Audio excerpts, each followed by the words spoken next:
A principios del siglo XI, Alfonso VI, rey de Castilla, ordenó la repoblación de la ciudad de Ávila. Era la antigua Ovila de los Betones, los primeros abulenses conocidos, pero fue tras la repoblación del siglo XI cuando Ávila se embelleció con sus mejores monumentos. Fue en esta época cuando se construyeron las murallas, levantándose sobre unas romanas más antiguas. Las obras comenzaron en el año 1090, pero la mayor parte de las mismas se construyeron en el siglo XII. El resultado es el más completo y antiguo recinto medieval amurallado que se conserva en España. Nuestra primera parada en la ciudad fue para visitar el convento de Santa Teresa, religiosa cuyo nombre e historia van unidos al de Ávila. El convento se levanta sobre el solar de la Casa de la Santa y en su interior se pueden ver recuerdos personales de Teresa de Cepeda, Santa Teresa de Jesús. Salve Regina Mater Misericordiae. En la capilla, instalada en el lugar en que naciera Teresa, tallas de Gregorio Hernández representan a la Santa, a su amigo San Juan de la Cruz y al Cristo de la Columna, haciendo que la visita histórica se combine con el disfrute del arte.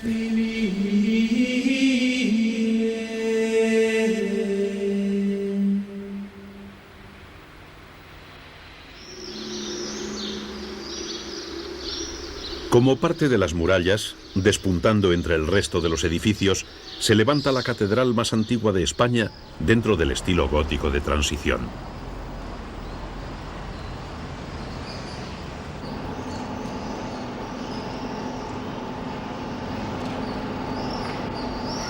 Su principal singularidad es precisamente esta combinación entre templo sagrado dedicado a la figura del Salvador y estructura defensiva, cuya girola, el llamado cimorro, es la torre más potente de las 82 que refuerzan las murallas.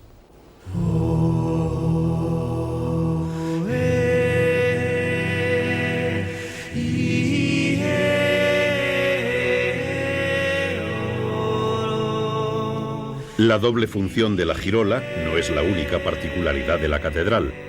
Ninguna otra en España tiene 3 naves con doble ambulatorio alrededor de la capilla mayor. Esta, adornada con el retablo entre gótico y plateresco de Berruguete, Santa Cruz y Borgoña, es de por sí motivo suficiente para venir a conocer Ávila y su catedral.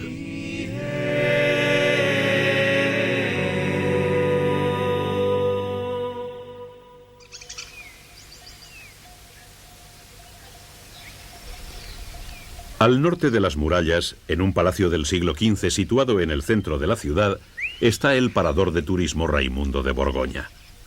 El edificio fue morada del regidor de la ciudad, mansión de los Sarmientos, casa cuartel de la Benemérita, residencia de verano del marqués de Benavides y centro de operaciones de los generales Mola y Varela durante la Guerra Civil. Para nosotros fue únicamente una acogedora residencia durante nuestra estancia en Ávila.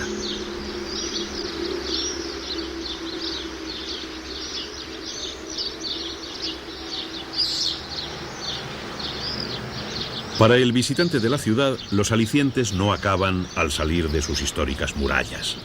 Las iglesias románicas extramuros son una prolongación de la monumentalidad del casco antiguo abulense. Iglesias como la de San Vicente, la de San Pedro o las más pequeñas de San Andrés y San Segundo ofrecen una imagen clásica medieval, sirviendo de inmejorable prólogo o epílogo al visitante de la ciudad de Ávila.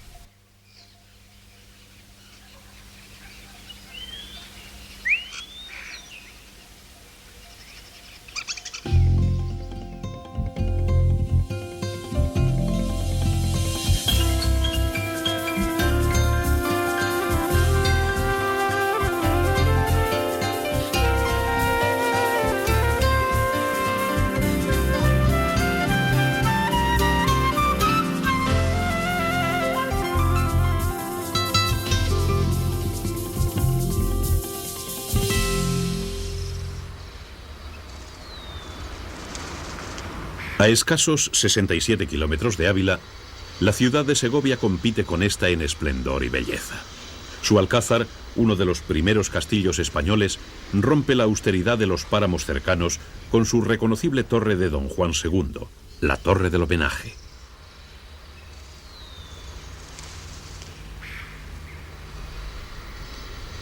La catedral es la segunda construcción simbólica de esta ciudad universal. Fue construida en sustitución de una primera, destruida a principios del siglo XVI, y contiene, entre otros tesoros, el Sinodal de Aguilafuente, el primer libro impreso en España. Junto al Alcázar y la catedral, el acueducto romano de Segovia es todo un símbolo de la población, y probablemente el más hermoso.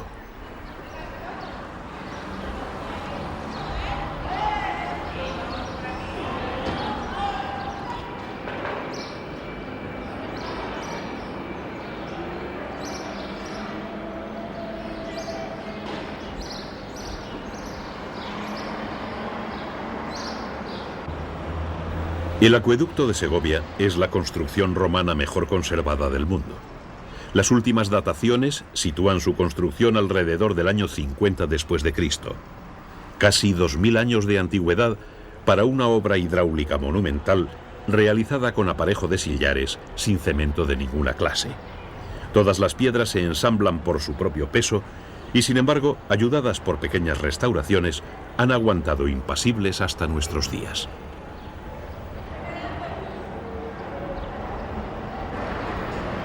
Al amparo del acueducto se encuentra una meta de todo amante de la gastronomía, donde el hijo de su fundador nos iba a deleitar con el arte de la cocina y el buen comer, el mesón de Cándido. Hoy se parten los cochinillos asados con el borde de un plato. Antigua celebración que se hace en este mesón desde los tiempos de nuestro señor el rey don Enrique IV de Castilla. Y siempre fue necesario tener un permiso real que ustedes hoy tienen aquí. Por ende, y por el privilegio de su somentado, yo, hijo de Cándido, quien fue mesonero mayor de Castilla, quien fue refrendado por su majestad el rey nuestro señor, don Juan Carlos I de España, lo pago incontinenti para vosas señorías. Mirad. Y cuando Cándido partía los cochinillos con el borde de un plato, en aquella ceremonia que hizo famoso en el mundo entero, decía estas palabras: los cochinillos serranos que en estas tierras se crían son un sabroso llantar que rellene catiforra, regado con buen vinillo, vino clásico del Chorra y vino del Terminillo. Yo os ofrezco en el llar el fuego de un corazón que late en este mesón alegre como un cantar, y os brindo también con él, y a la usanza de Castilla, buen jarro y tosca vajilla, buen llantar, limpio mantel.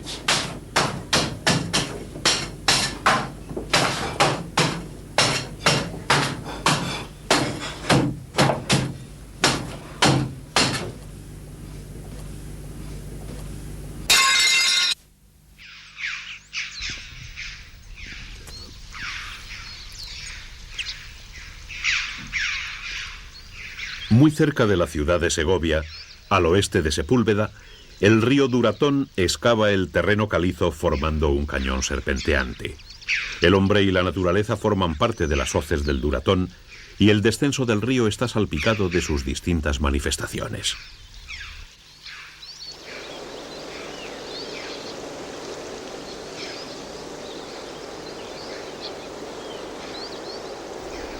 Los buitres leonados son una constante en el cielo y los cortados de las hoces del Duratón.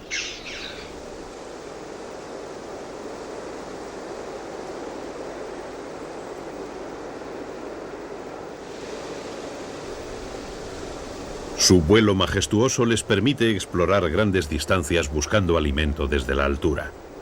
Las ovejas y cabras muertas suelen ser la base de su alimentación y los rebaños que pastan por los campos segovianos les proporcionan una importante fuente de recursos. De esta manera, los buitres realizan un importante papel sanitario en los campos. Cuando un animal muere, como es el caso de esta oveja, aparecen de inmediato pequeñas aves carroñeras. Los córvidos tienen que darse prisa porque las rapaces no tardan mucho en aparecer.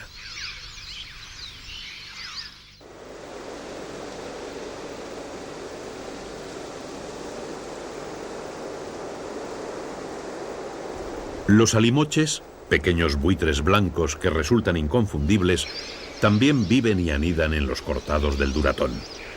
Tienen una vista penetrante y la aprovechan para intentar llegar a los cadáveres antes que sus primos leonados, más fuertes y agresivos.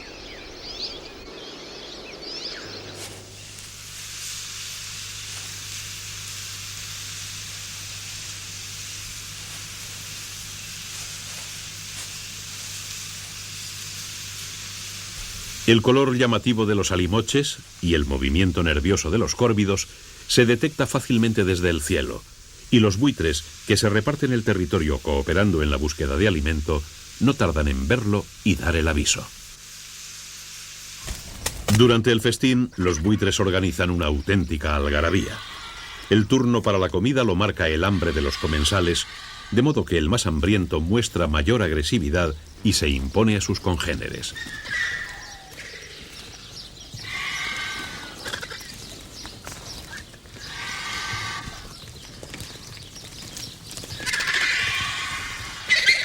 Cuando dos tienen un hambre similar, se producen peleas ruidosas, en las que pese a las apariencias no suelen causarse el menor daño. Los buitres hambrientos que han conseguido el llegar a la comida van saciando su apetito y esto reduce su agresividad, con lo que no tardan en cederle el turno a un nuevo comensal más hambriento y por tanto más agresivo.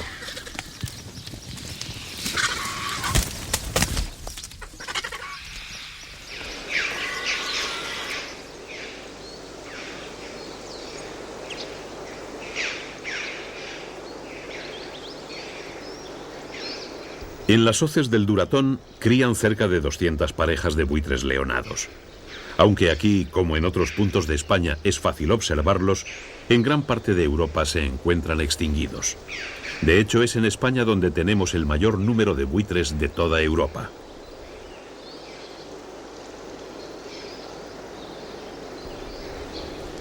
En el mes de febrero, las cornisas del cañón acogen a las parejas nidificantes.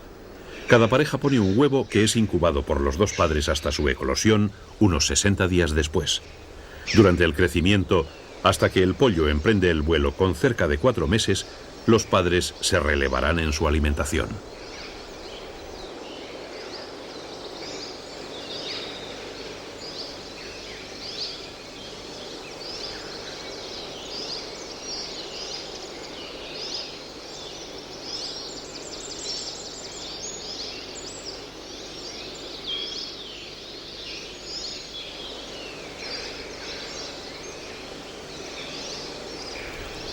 Alrededor de cada nido y posadero de las paredes del cañón se va formando una capa de excrementos secos de los buitres. Cuando el sol de mediodía entra en el cortado, los excrementos blancos reflejan la luz produciendo un efecto deslumbrante. El calor aumenta entonces en el interior de las hoces y los padres se sacrifican convirtiéndose en sombrillas de sus recientes retoños.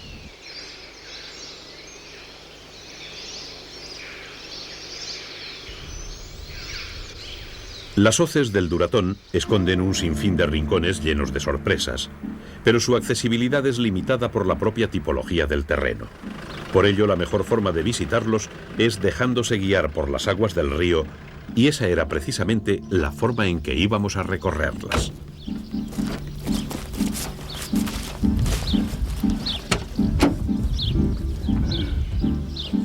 Bueno, vamos a quitar las cinchas de seguridad primero, ¿vale? Vamos.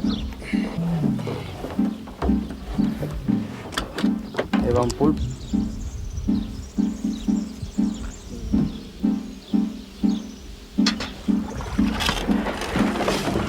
Vamos, Alfonso.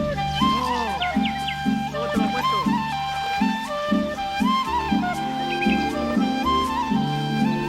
La navegación silenciosa en una piragua permite disfrutar del entorno sin perturbarlo. Diferentes servicios locales ofrecen la posibilidad de alquilar piraguas y kayaks para adentrarse en las hoces, acompañados, si se requiere, por un guía local.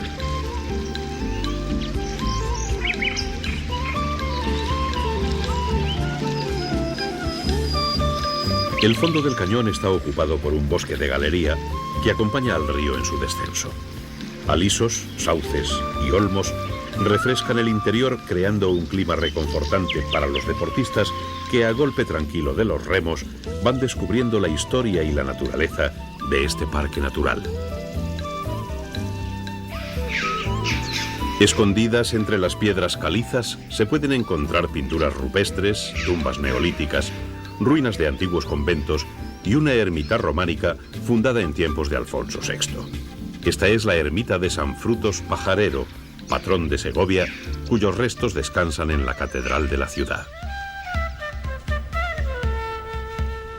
En el interior del edificio, construido por los monjes de Silos, el visitante encuentra para su curiosidad una lápida que narra un hecho insólito.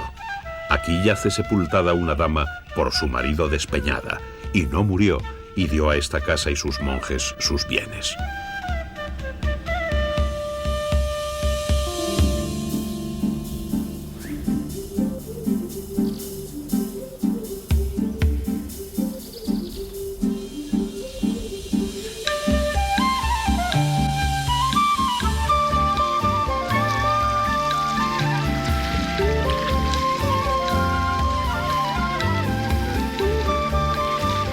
Nuestro recorrido por las hoces del Duratón iba a ser el último objetivo dentro de la provincia de Segovia.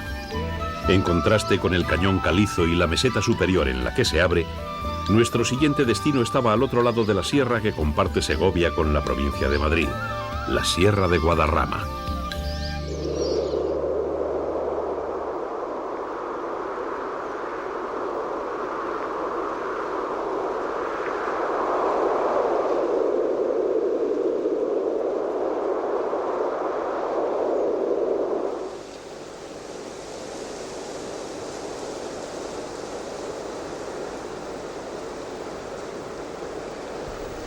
Durante la estación fría, entre noviembre y abril, la Sierra de Guadarrama recibe una importante precipitación de nieve.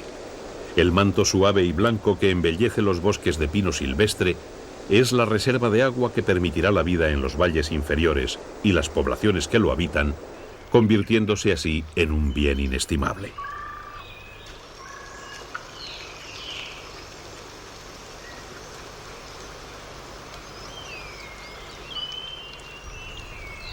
En el invierno el bosque parece dormido. Un mundo silencioso, cubierto por la nieve y el hielo, ha sustituido al bullicioso bosque otoñal.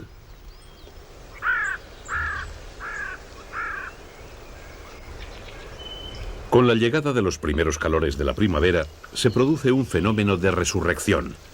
El deshielo marca el renacer de la vida, la renovación del ciclo biológico anual.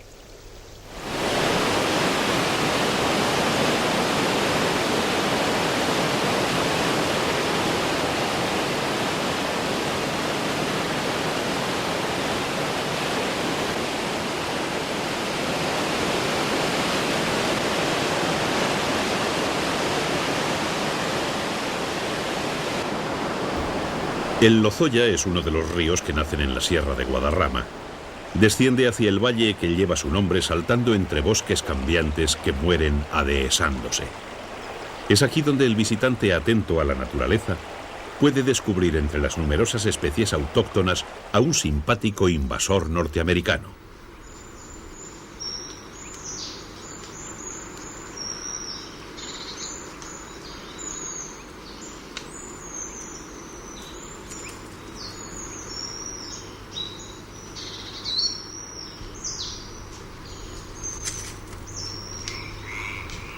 Desde los años 20, en que se generalizó en Europa la cría de bisones para peletería, las repetidas fugas de las granjas donde se cría han convertido al bisón americano en un animal común en todo el norte del viejo continente.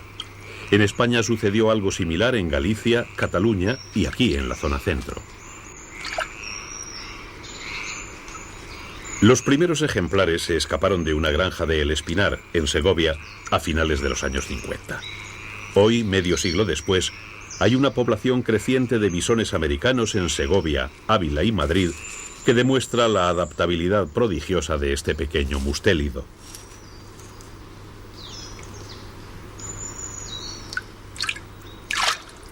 El bisón vive siempre en las proximidades de ríos o embalses. Es un excelente buceador que puede bajar hasta los 5 metros de profundidad y recorrer hasta 30 metros de longitud debajo del agua. Aquí, en el Lozoya, aprovecha la riqueza del río para pescar las bogas que remontan la corriente y en algunas ocasiones alguna que otra trucha.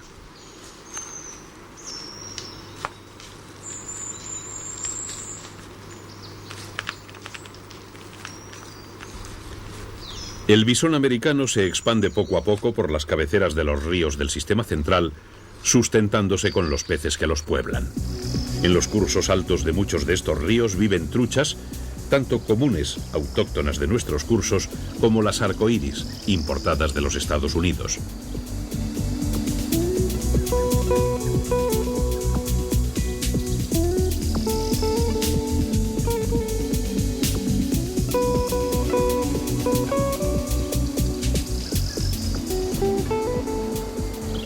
En pos de estas truchas, en nuestro camino hacia Madrid capital, llegamos entre las preciosas formaciones graníticas de la Pedriza de Manzanares hasta El Molino, una granja escuela centrada en la ecología de los ríos y el arte de la pesca a mosca.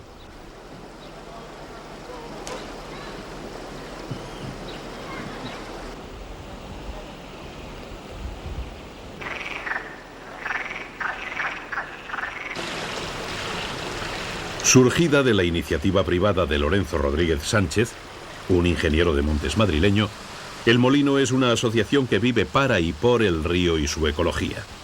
Sus instalaciones y actividades están divididas en 3 secciones principales: la investigación, la enseñanza y la pesca a mosca.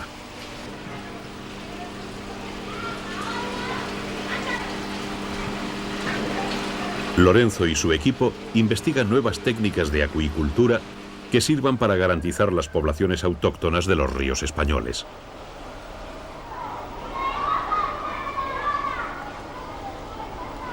Junto con la investigación, como apuesta de futuro más interesante, El Molino cuenta con instalaciones donde se imparten cursos de ecología fluvial que ayudan a las nuevas generaciones a comprender el funcionamiento y fragilidad del río y sus especies.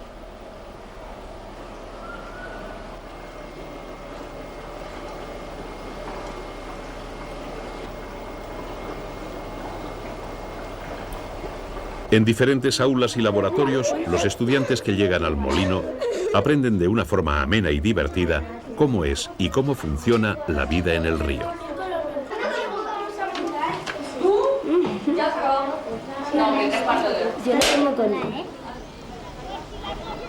Y para completar el aprendizaje y la diversión, estos mismos chicos pueden realizar una iniciación a la pesca a mosca, con lo que aprenderán a dar los primeros pasos en un deporte tan bonito como ecológico.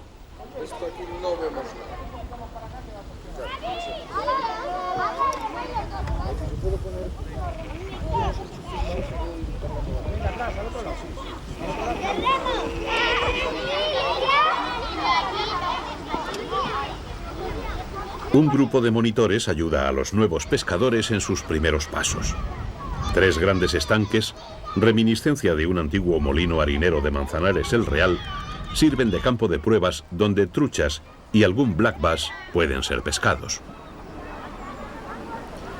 Es la primera etapa hacia uno de los deportes más hermosos y artísticos que se puedan practicar, la pesca a mosca.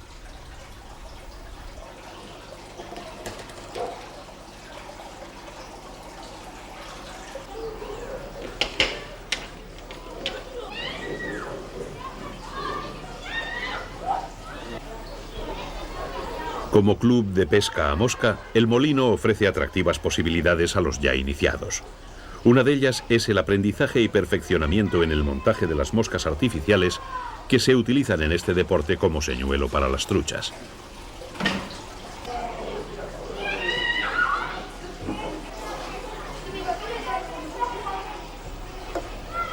El montaje de moscas a base de elementos naturales, tales como plumas de distintas aves y pelo de diferentes mamíferos, da idea de lo artesanal y artística que es esta modalidad de pesca. Las moscas bien acabadas son auténticas obras maestras.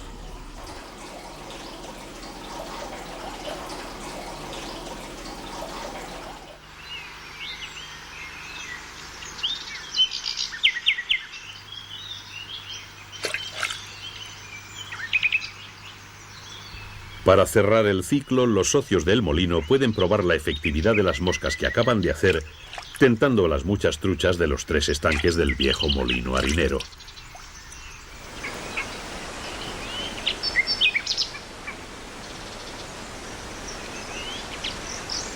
Hay truchas comunes y truchas arcoíris de diferentes tamaños.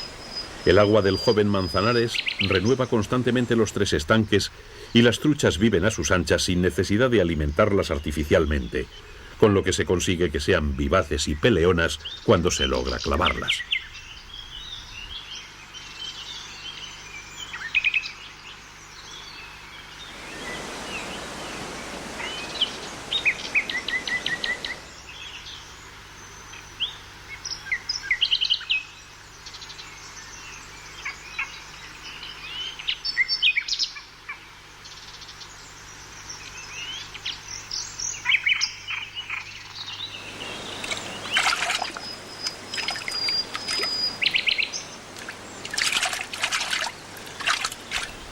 Cuando se consigue pescar alguna trucha, es de vuelta de inmediato al agua.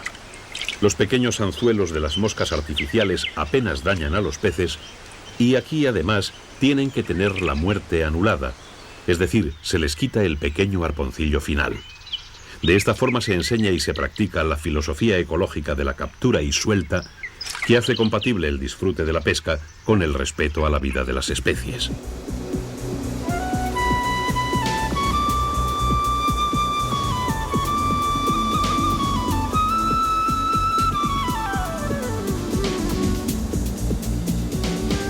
Siguiendo nuestra ruta hacia la ciudad de Madrid, el paisaje va cambiando paulatinamente. De los granitos de Manzanares pasamos a los encinares densos de la zona norte, que van dejando paso poco a poco al urbanismo y las edificaciones. Por fin, el paisaje acaba siendo absolutamente artificial. El hormigón y el asfalto se adueñan del horizonte y solo pequeños parques surgen como oasis en el universo urbano.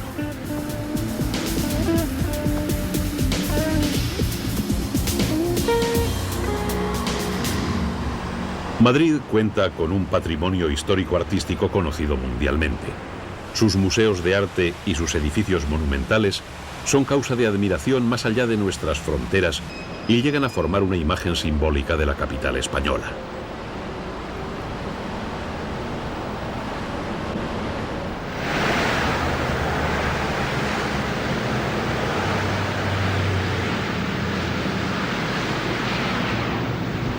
Pero la ruta alternativa buscaba algunos de los lugares no tan conocidos y sin embargo igual de interesantes. Y el primero de los elegidos era este, el Museo Nacional de Ciencias Naturales.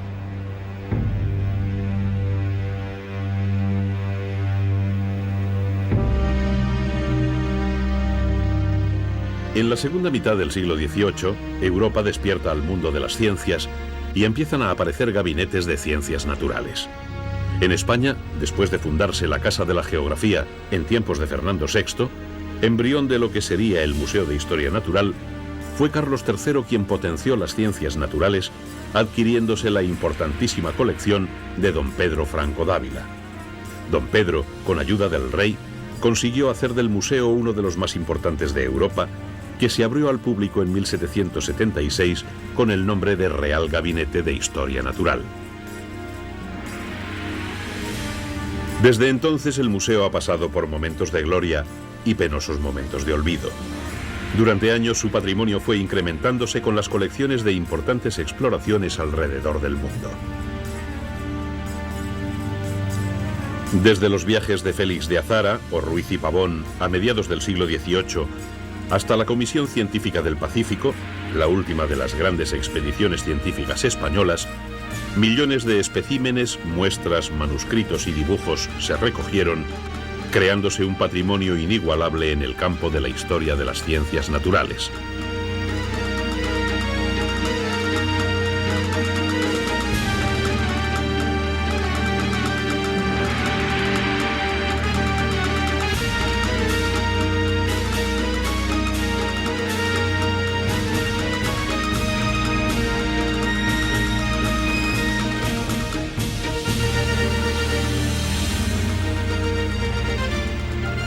En 1787 se añade al museo la función docente y en 1798 se comienza la publicación de ensayos de los naturalistas más prestigiosos, con lo que el museo empezó a considerarse como uno de los centros de investigación científica más importantes del mundo.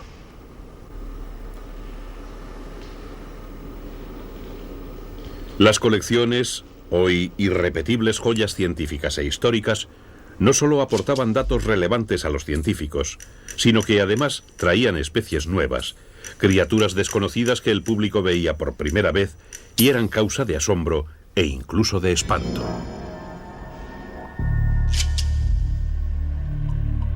Exploradores, científicos, aventureros y cazadores aportaron durante generaciones el material que recopilaban en sus viajes. En el actual Museo Nacional de Ciencias Naturales pueden recomponerse paso a paso muchas de estas historias apasionantes que nos transportan a lejanos países de otro tiempo y a criaturas que desde entonces descansan silenciosas en sus salas, disecadas por la maestría de los hermanos Benedito, probablemente los mejores taxidermistas que jamás hayan existido.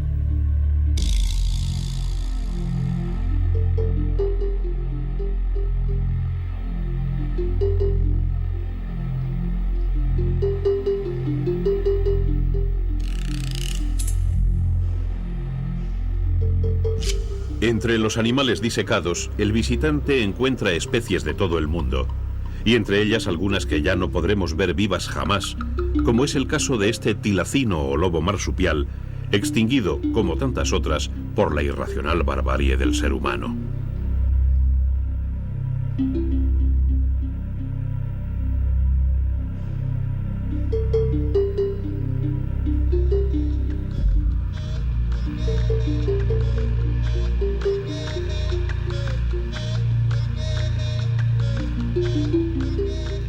El Departamento de Colecciones del museo tiene distribuidos sus fondos en 5 secciones: geología, invertebrados no insectos, entomología, vertebrados y paleontología. Esta última es extraordinariamente rica en ejemplares y solo de vertebrados fósiles cuenta con más de 115.000. Pero el Museo de Ciencias Naturales cuenta con mucho más. Su colección documental y bibliográfica constituye la mayor biblioteca de ciencias naturales del país y sus fondos cuentan con más de 130.000 ejemplares. Y junto con sus colecciones y documentos, conjugando las actividades de divulgación y conservación con la investigación exhaustiva, el museo, dependiente del Consejo Superior de Investigaciones Científicas, se ha convertido en el centro de investigación más importante del país en el área de las ciencias naturales.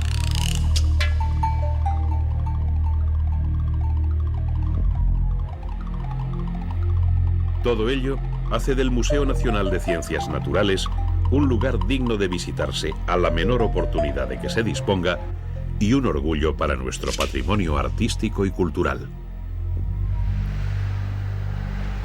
Nuestra siguiente parada en la ciudad de Madrid nos iba a llevar a desmentir, al menos en parte, el viejo dicho de que a Madrid solo le falta tener mar, porque en el zoológico de la Casa de Campo han intentado recientemente poner remedio a esta carencia.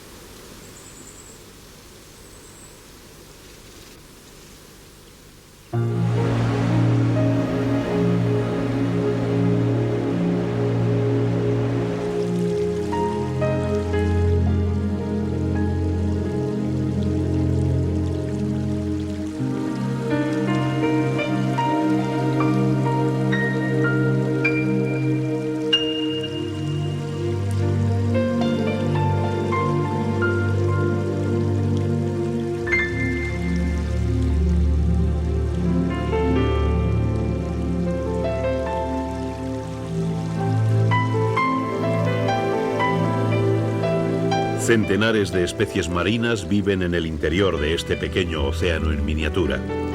Invertebrados y peces de todos los rincones del mundo para acercar los mares de la tierra a los ciudadanos de la gran ciudad.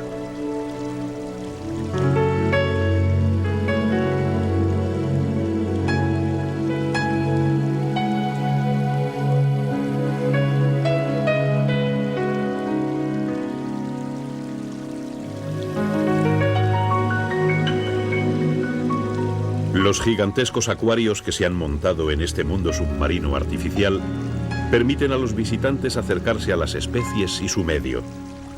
Sumidos en la oscuridad de los pasillos, es fácil concentrarse en el medio acuático y dejarse llevar por la ensoñación de estar lejos de la urbe, en un alejado y remoto mar tropical rodeado de sus especies.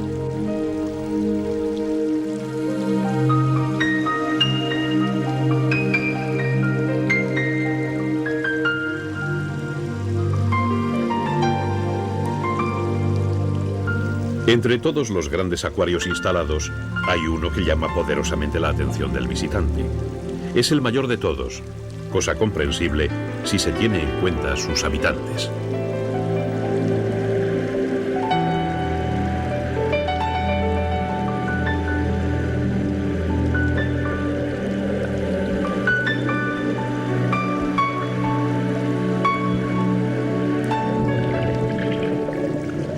Grandes tiburones toro y los más inquietos tiburones grises nadan tranquilos en el gigantesco acuario de 1 millón de litros. Las dos especies son habitantes de nuestros mares y, pese a su aspecto amenazador, no son peligrosos en libertad, salvo que se les provoque.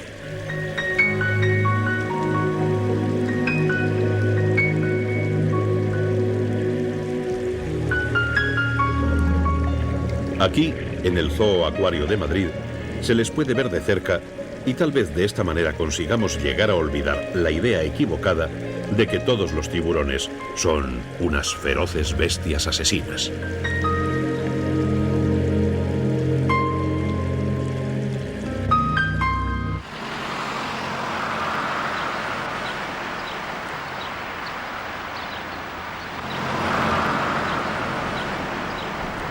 Dejando atrás Madrid y su atractivo mar artificial, seguimos ruta hacia el sur buscando otra ciudad de evocador pasado medieval. 71 kilómetros después, llegábamos a la monumental ciudad de Toledo.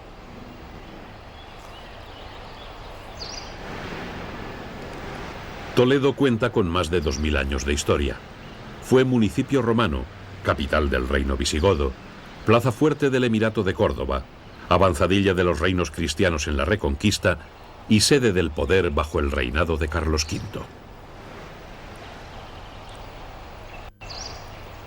Su emplazamiento, rodeado del río Tajo y fortificado por un cerro granítico al que añadieron murallas y construcciones defensivas, hicieron de la ciudad una plaza inexpugnable.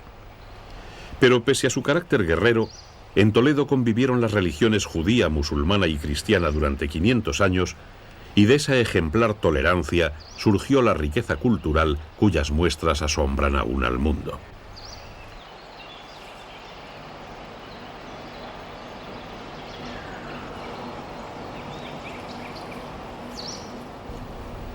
Son muchos los edificios monumentales que han convertido a Toledo en patrimonio de la humanidad. La catedral es uno de los más llamativos y se alza sobre el solar que antaño ocupase la primitiva catedral visigoda y después la mayor de las mezquitas toledanas. Historia sobre la historia, muestra de una convivencia que dejó de existir. Del esplendor judío que alcanzara Toledo en los siglos XII y XIII quedan pocos testimonios.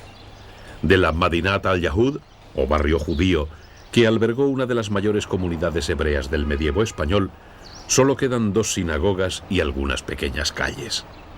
Un triste balance, nostalgia de aquel tiempo de fecunda convivencia entre religiones, cuando eran 10 las sinagogas de un Toledo considerado entonces el centro intelectual de Occidente.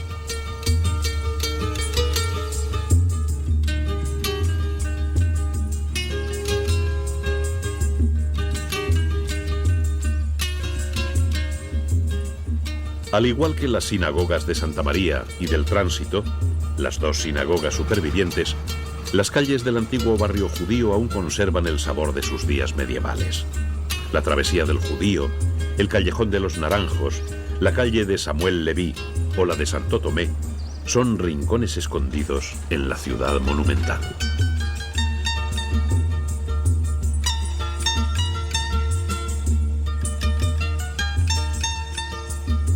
Entre las calles hay casas notables. La conocida como Casa del Greco es una de las más famosas. Su nombre lleva a menudo al error, pues el famoso pintor nunca vivió en ella. La casa perteneció en origen al judío Samuel Haleví, tesorero de Pedro I de Castilla, y fue el marqués de la Vega Inclán quien la compró 7 siglos después y le puso el nombre en honor al célebre pintor cuyas obras admiraba. Toledo tiene una tradición artesana que se remonta a la Edad Media.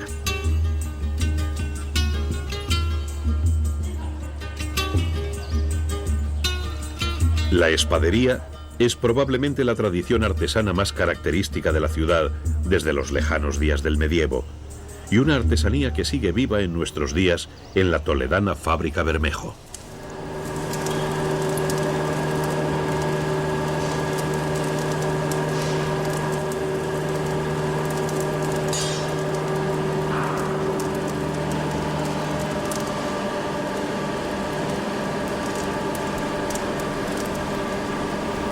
El prestigio de las espadas toledanas se extendió por toda Europa durante los siglos XV y XVII y ha seguido vivo hasta nuestros días.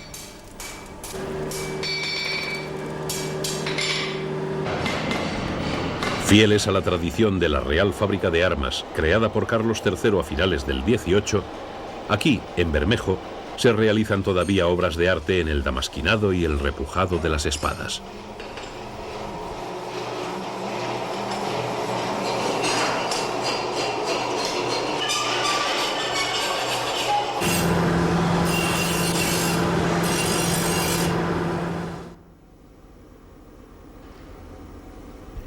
Las espadas artesanales, templadas en el Tajo, antigua labor de mudéjares, siguen siendo piezas únicas de acabado insuperable. Antaño eran armas que se valoraban y requerían desde toda Europa, y hoy se han convertido en codiciados objetos de arte para coleccionistas o en parte del uniforme de gala de cuerpos militares tan renombrados como el de los marines norteamericanos.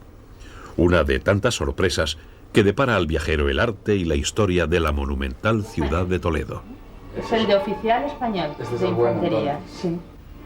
¿Se puede sacar? Sí, sácalo. Este no va grabado, como el de Estados Unidos.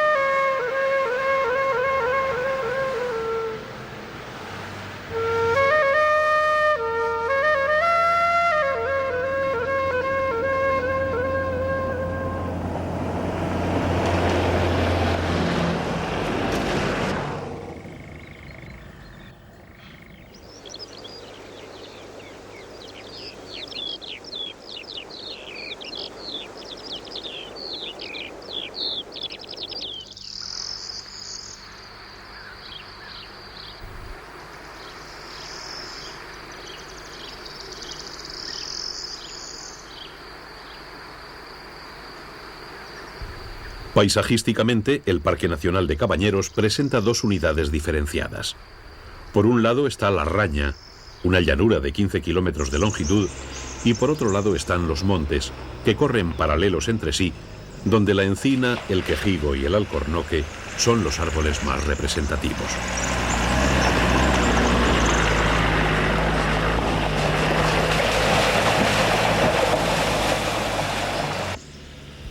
El bosque de Cabañeros cuenta con una fauna numerosa rica en especies. Prácticamente todos los animales del bosque mediterráneo tienen representantes en su espesura.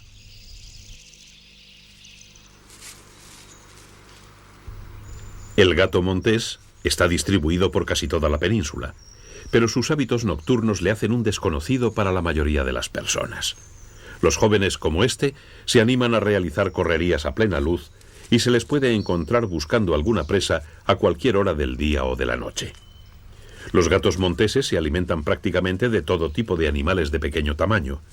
Los conejos suelen ser la base de su dieta, pero no despreciarán aves, pequeños roedores, reptiles e incluso insectos. Y por supuesto una paloma torcaz es un bocado que ningún joven e intrépido cazador dejará pasar sin intentar atraparlo.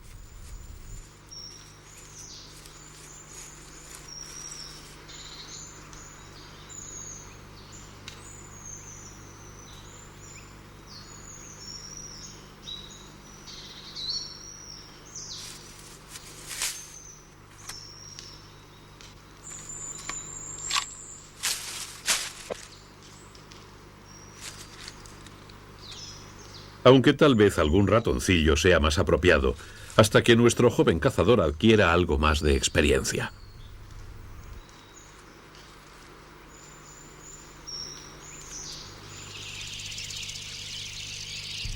Aún más esquivo que el gato montés, el meloncillo es otro de los pequeños grandes cazadores de Cabañeros.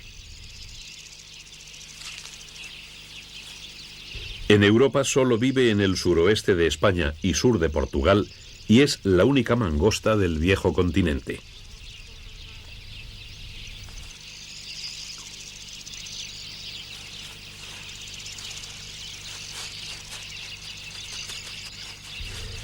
La fama de las mangostas como cazadoras de serpientes les viene de su capacidad para realizar giros de 90 grados durante una carrera sin necesidad de interrumpir la marcha. Mientras que los ofidios no pueden modificar su dirección una vez iniciado un movimiento de ataque, los meloncillos cambian bruscamente de movimiento y evitan el peligroso mordisco del reptil.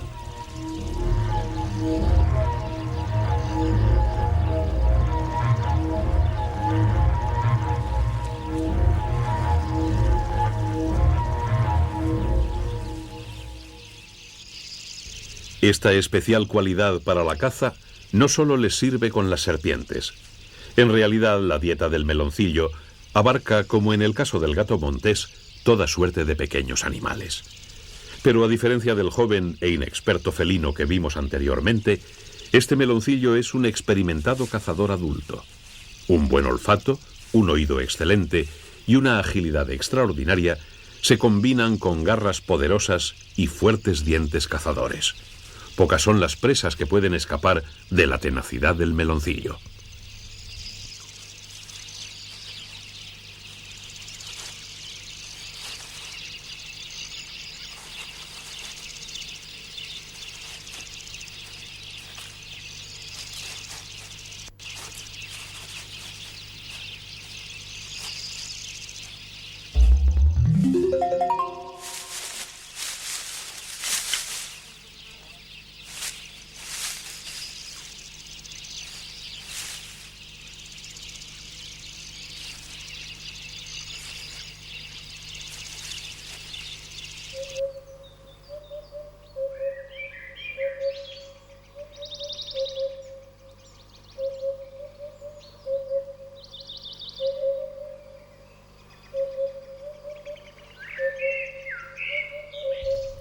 En la Raña, la llanura que se extiende bajo los montes, el paisaje es diferente. La acción del hombre ha modificado el entorno y la dehesa contrasta con el bosque cerrado de cotas superiores.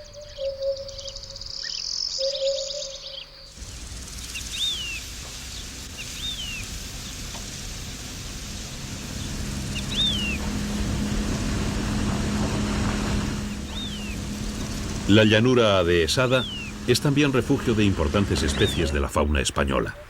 Las encinas y alcornoques dispersos dan cobijo a algunas de las aves más amenazadas de nuestra geografía.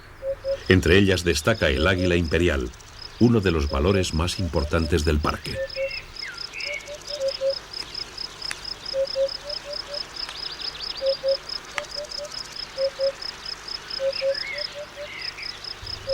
Un pollo de este año, ya emplumado, se alimenta en el nido con el cuerpo de un conejo, animal que constituye la base principal de su alimentación. Sus padres, y en especial su madre, le alimentarán y vigilarán hasta que el joven abandone el nido, entre 67 y 70 días después de la eclosión.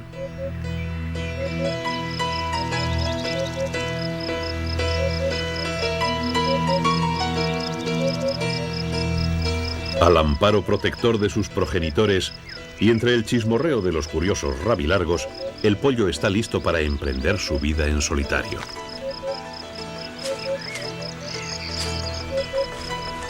En el Parque Nacional de Cabañeros, nuevas águilas imperiales levantan el vuelo todos los años, contribuyendo a la supervivencia de una de las aves más hermosas y amenazadas del mundo. Un orgullo y un privilegio para estas tierras agrestes de la provincia de Ciudad Real.